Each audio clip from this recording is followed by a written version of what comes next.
Comic Book Resources is one of the worst fake news sites on the internet. They don't really pay their people there, and they're actually generating stuff, I guess, with AI at this point and trying to cut people out of the process of writing news to begin with, because, of course, they're not making any money. They're an access media company. They're the type of people that just like go suck off Marvel and DC in order to get interviews with them and exclusives from them and review copies from them. It's like a parasitic sort of thing, whereas they are going to promote those crappy products that are making the comic industry fail, and then Marvel and DC will promote them as like the comic news website. If you criticize Marvel and DC like we do over at Bounding Into Comics or on this channel, of course they blacklist you. They won't come on your channel. I reached out to Mark Waid just to talk to him, to have an interview, because I wanted to, of course, just be fair, and like I like the guy's writing. I figured we'd talk about his career and stuff. And he said, "Don't waste my time," in response. I mean, these people just really are hateful if you don't have the same politics as them.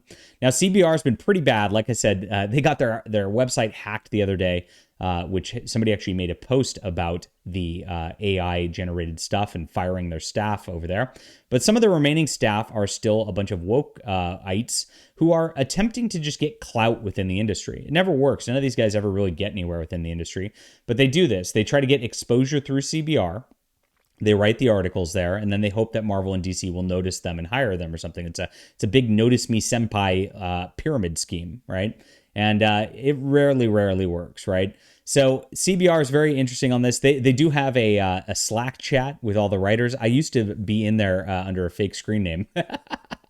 And it was pretty funny because you'd see them complain about groups like ComicsGate, which is just independent creators out here who are fighting against the mainstream media, who are fighting against the wokeism out there. People like me, like Eric July, like Ethan Van Sciver, we're making our own books and doing things right. And it really bothers them that we're allowed to exist without them giving us permission.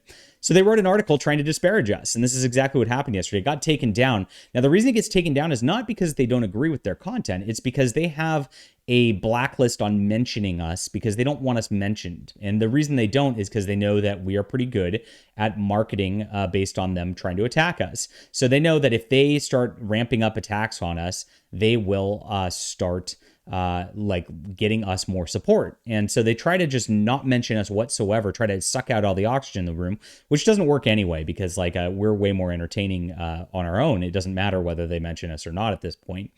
But there's a rumor even so far that there's a directive at Marvel which was given not to antagonize ComicsGate or talk about us or respond to any of us in order to of course try to keep our brand down. This rumor came down a couple years ago.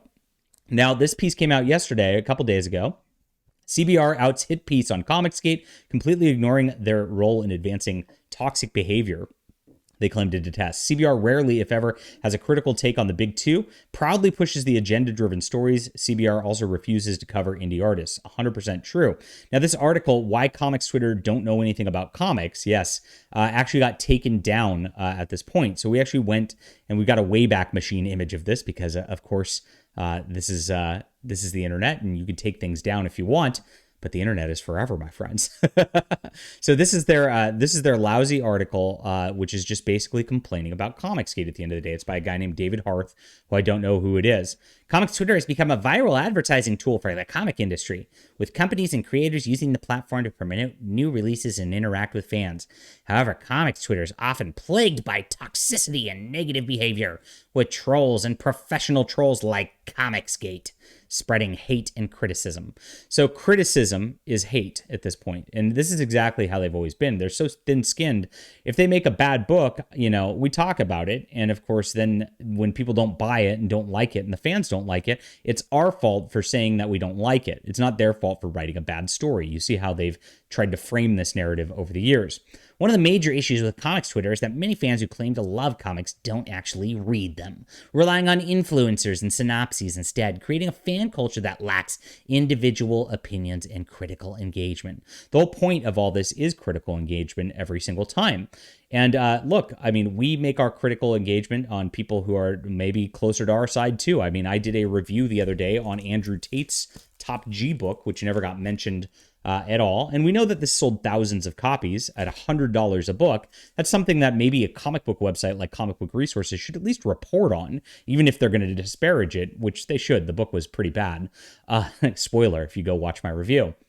But at the end of the day, they will never even mention that. I mean, my Overmind last year sold more copies than a lot of trade paperbacks out of Marvel or DC or IDW. Eric July has had one of the best-selling books of the years. Why aren't these books being talked about by CBR? It's because there's a lack of critical talk and, of course, hate culture against us. And this comes from the mainstream industry and people like David Harth at CBR who are just trying to hold us down at the end of the day, trying to make it so we can't produce our art, so we can't make a living off of what we're doing. That's all they care about. It's really sad. It's a bunch of bitter, angry people at the end of the day. So the big ComicsGate bit here about what they talk about, here it is. While trolls are a definite problem on comics Twitter, other fans can usually ignore them. ComicsGate has its own corner of the internet, sometimes venturing out to complain about woke comics, but they mostly stay in their bubble. As for fans harassing creators, most of the time everyone speaks out against them. So you see how they try to make ComicsGate fans harassing creators. If I talk about a Heather Antos comic or whatnot, or I talk about what's going on at IDW, I'm a quote harassing, even though I'm a journalist trying to do my job. This is why they called security on me at San Diego Comic-Con, just because I sat there. I wanted to ask a question about how IDW was doing. What's that going to be in terms of the licensing that goes forward? That's literally her job. And as the press, it's literally my job to report on that. But to them, anything that isn't approved by them is harassment. We shouldn't have free speech. We shouldn't be able to be in the same spaces. I shouldn't even be allowed at the conventions, even though I know more about comics and actually the business than these people do who are right in the thick of it. It's really crazy to think about this. This is all we say over here in ComicsGate. We should be allowed to exist too. My books should be allowed to exist. I should be able to attend conventions, to sell my books at conventions. I should be allowed to be in that space also, and you should treat me with professional courtesy along the way, and then we can all get along. Now, of course, when we see these books that are bad, I'm allowed to criticize those too. If something comes out, there was a Star Trek book coming out from IDW where it's a Vulcan ranting about pronouns. It was the stupidest thing I ever read. I should be able to say that, and you shouldn't be able to just call me a bunch of names because I'm talking about a comic book. But hey, this is what they do, and this is how they try to frame us every single time. It's really sick, and this is the smoking gun that the media that they work with CBR, the people they give access to, actually does this as well.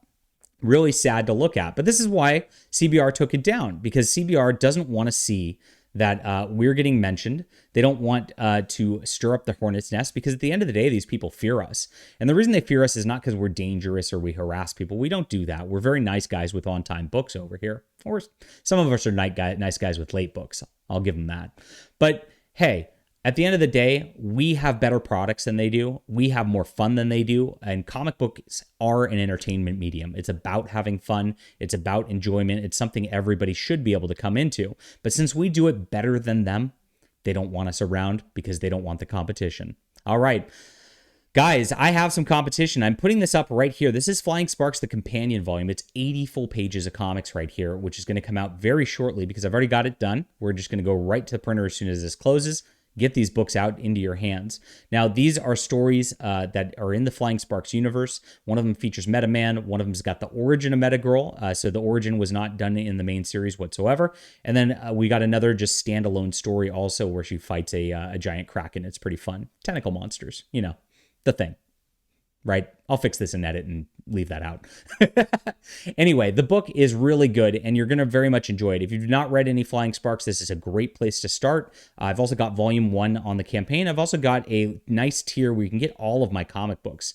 We have 11 full graphic novels that we've made over the last 4 years. And so when people go out there like Heather Antos from IDW and say that she's making actual comics, and we're not, we are making actual comics, and we're doing so at a rate as equal to or better than them every single time. Now, this is on a site called Fund My Comic, which is made by a conservative Christian. And of course, that's why I'm supporting his website as well. It's an alternative to Indiegogo and Kickstarter. And we're trying to get this news out there and trying to get this the awareness raised both about the website and of my comic as we're trying to place this on here. So I'll put this link in the description below. Support great comics today. Stick it to CBR, my friends, because this is the future and CBR is the past. Thank you very much. Leave a comment down below with what you think about this. Hit that like and subscribe button. We'll be back soon.